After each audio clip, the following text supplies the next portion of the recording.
So Boehner, blaming the president. Look, is the president to blame? Sure. Is his ideology to blame? Sure. This is a Washington, D.C. I don't want to say the president because the ideology has permeated both parties on Capitol Hill. But there's this, we've got to spend our way into prosperity. Boy, that's worked real well for the last 5 years. I feel much better, don't you? You're probably earning more money. All this spending, has definitely led to prosperity, right? It's worked really well for the last 5 years, so let's keep doing it.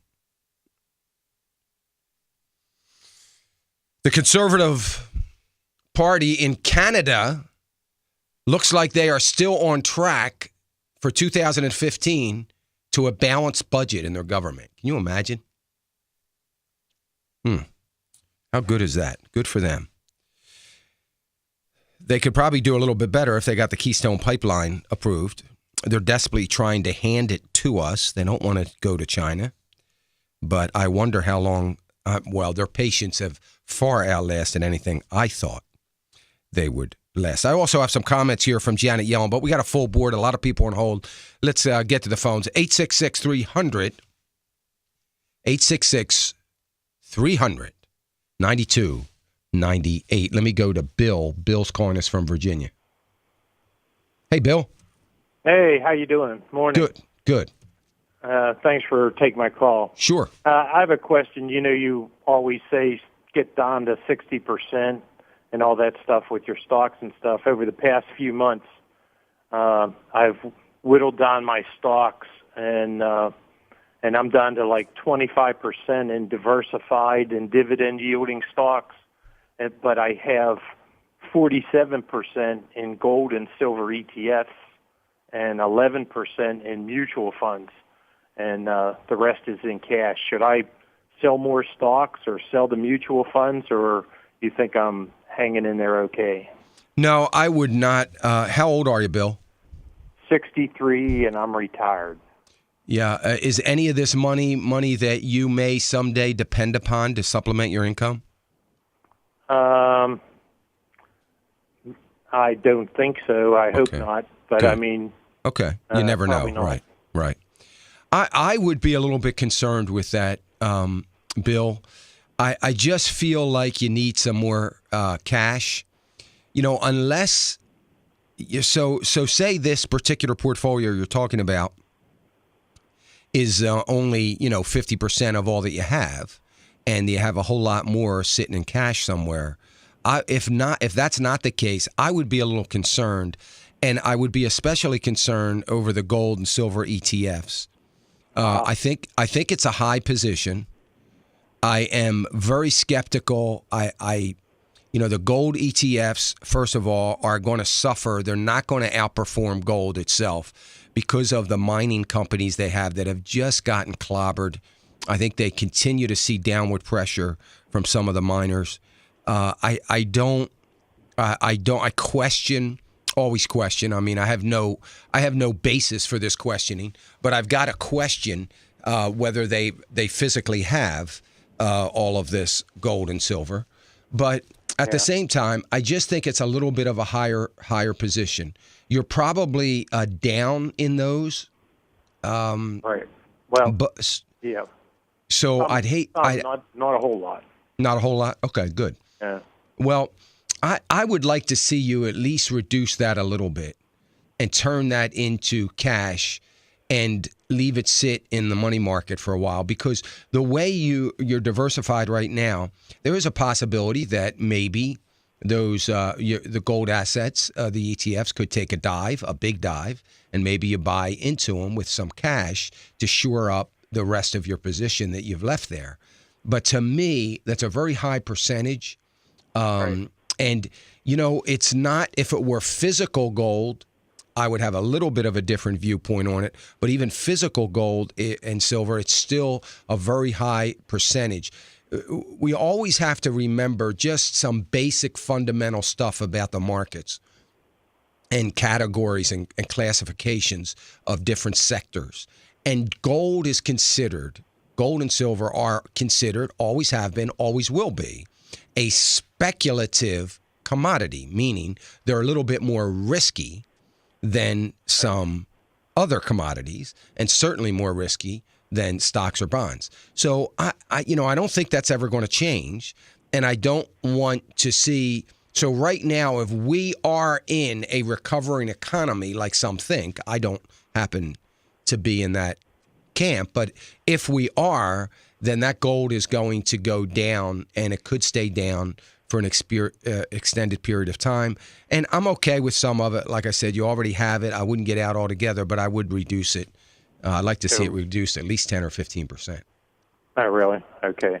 And so leave the stocks because I'm making a dividend. I'm always apprehensive about selling the dividend-yielding stocks. Yeah, I wouldn't sell them. I would not sell them. I would keep those. I wouldn't change. Listen, if all else fails, I'd rather have some big companies. I'm not a big fan of mutual funds, Bill. I never have been. They will get hit. They will come down very fast. They will go up very slow. I try to maintain my philosophy of being biblically responsible. It's impossible to do in mutual funds unless it's Timothy funds, Timothy plan.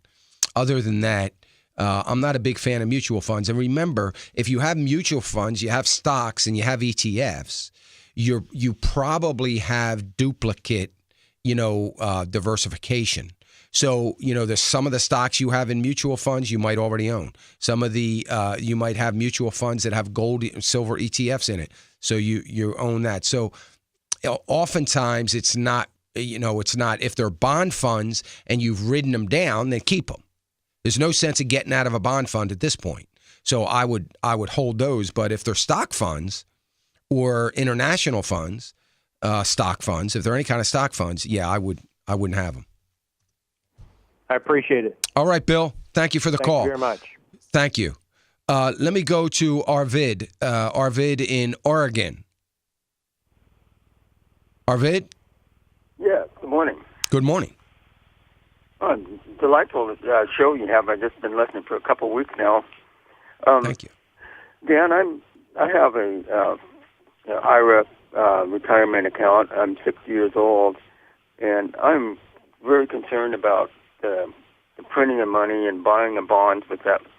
And it just seems like we're in a house of cards, and I'm real concerned that what happened to my retirement account. And also I just became aware from my wife through this radio show and the Timothy Fund. How would I, if it was advisable to get into the Timothy Fund, and how would that work, and how do you do that? So what you would do is you would just roll over. Did you say you said it was an IRA account? So you would just roll it over into a Timothy, if that's something that you thought you wanted to do, and then you would begin to use some of their funds moving forward. So, that would be, in my opinion, Timothy funds, by the way, they all did well except for a couple of the sectors that all did bad in everywhere, like some of their bond funds. But everything else was better, or even with the index. So I would, I would consider that. I would say this to you: if this, again, as I said to the last caller, if this is money that you're dependent upon to supplement your income sometime down the road, I certainly would want you to be cautious. And what I mean by that is you've got to have some positions in cash. And I believe that it ought to be significant for someone that's retired that may be depending upon this money in some way, shape, or form over the next 3 or 4 years, for sure. So I would want, to see a considerable position somewhere between 40, 50, depending on circumstances, maybe even as high as 60% in cash. Not indefinitely, but certainly for the time being. I find it very, very difficult, and I did some research very early this morning, coming out of, following up on some research that was coming out of Great Britain. And There's no rationale still behind the market. I believe that stocks are overpriced. Things are changing in the stock market in general. And I just think we've got to be very cautious moving forward. So all I would say to you is whatever you decide to do, whether it's to move to Timothy, which would be great just from knowing that you're not dishonoring God with some of your investments, I think that would be great. But even at that, you still need some cash position, and you need to be very. So maybe you have some of it, so you can roll over a percentage of your IRA, any percentage you want, into a IRA account at a bank, at your local bank, and you can say, put it in a money market account. That's all I want to do with it. I don't want to do anything else with it. And you can roll the rest of it over into Timothy. Can I ask you this question? If I do this, do I go directly to Timothy Fund and roll it over into the Timothy Fund, or do you go through, say, like Scottrade and have them buy the Timothy Funds that you choose? It really doesn't matter. You can do it either way. You can do it. I would just check with Scottrade, which is a good one. Just make sure they will buy the Timothy, which I'm sure they will. I know Scottrade. I'm 90% sure Scottrade does. But that's a fine way to do it, because that way you can keep all your money under one roof, under one statement. You can diversify it.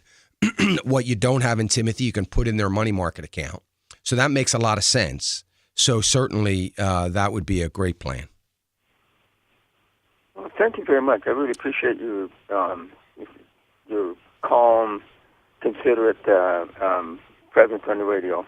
Well, thank you for that. And I'm not always calm, Advent. I know you haven't been listening long, but I get what you're saying, and I really do appreciate it because my favorite part of the program always, and I thank you for your call. My favorite part of the program is always talking to the listeners. I love that. It's what I enjoy more than anything. So I appreciate always the opportunities to talk with people. And why I'm talking about that, folks, I'm very far behind on my email, and I want to just send this out to you because too many people are doing this. The AFA Foundation, which I am grateful to partner with, and you know that, but don't call them and ask them a question that you would ask me if you call the show, a financial. They're not there for that. They're not going to answer that question. I mean, sometimes they will, but they may not feel comfortable answering that question. They're fine on your estate planning needs. When you get to where you're planning, then they should be the first organization that you think of. And many of you have, and I'm grateful for that. But don't call and say, well, can you ask Dan, or can call the program, call into the program. And, I know that's annoying sometimes, but it's the best advice I can give you. Everybody seems to forget. And this is not by any stretch of the imagination, a boastful statement. This is just what God has blessed me with, and I'm so grateful. But we're in over 40 states. We're on hundreds of radio stations and TV networks. You can only imagine. I don't even know. I don't have a clue what size the audience is. I don't know if it's millions, tens of thousands, hundreds of thousands at least. I don't know what it is. I do know this. It's a whole lot of people. And as you can imagine, I mean no disrespect when I can't get to a question that has been emailed to me. I really don't. But I ask you for your grace and understanding that I'm getting thousands of them, thousands every week. And when I have a day like last week where I'm traveling a few days, it just kills me. I mean, I just, they just, flow in there. So I apologize. I don't not answer out of any disrespect. But understand where I'm coming from and give me some grace along those lines. I would appreciate it. And try to call into the program. 866-300-9298. Let me go to Chris. Chris calling us from Connecticut. Connecticut? Hey, Chris. Right.